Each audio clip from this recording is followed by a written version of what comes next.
Jupiter Aerobatic Team melakukan latihan terakhir sebelum berangkat ke Malaysia untuk tampil di acara Langkawi International Maritime and Aerospace Exhibition 2019. Tim akan menghadirkan 15 formasi dan mereka percaya diri akan tampil memukau dan mengharumkan nama Indonesia.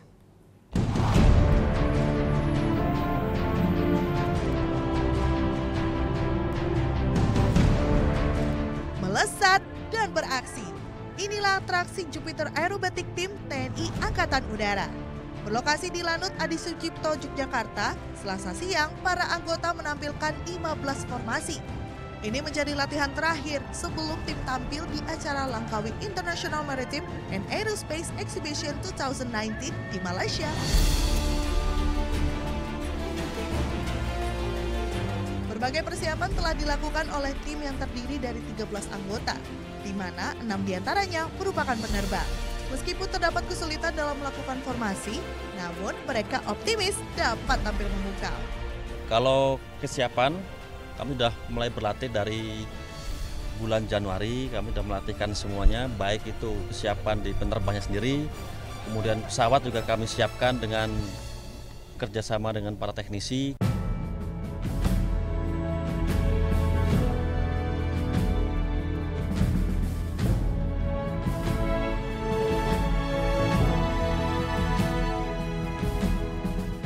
Dan saya pun berkesempatan untuk melihat lebih dekat pesawat jenis KT-1B Wombi ini nih.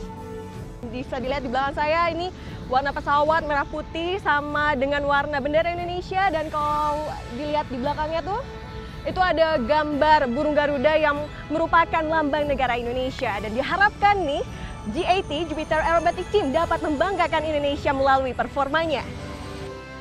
Menurut Marsikal TNI Yuyus Sutisna, Jupiter Aerobatic Team merupakan representasi kemampuan Angkatan Udara Indonesia sekaligus ajang promosi di forum internasional.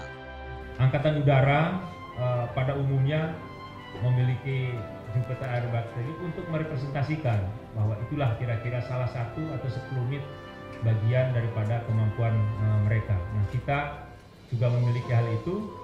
Dan insya Allah besok mereka akan berangkat ke 5 airshow yang berada di Malaysia. Dia akan tampil di sana dan mudah-mudahan mereka betul-betul menjadi etalase dari Angkatan Udara ini untuk mempromosikan di forum internasional. Kita doakan agar penampilan Jupiter Aerobatic Team di Malaysia dapat membawa harum nama bangsa. Akasha Fiandri, Rio Pramasta melaporkan untuk NET. Oh yang beneran? Iya, oke. Tapi gue pernah. Nah, udah kan nonton beritanya? Jangan lupa di-subscribe, di-like, dan juga di-komen ya akun YouTube dari Net Bali. Terima kasih udah subscribe. Yang belum, jangan sampai lupa. Di sebelah sini nih. Notifikasi.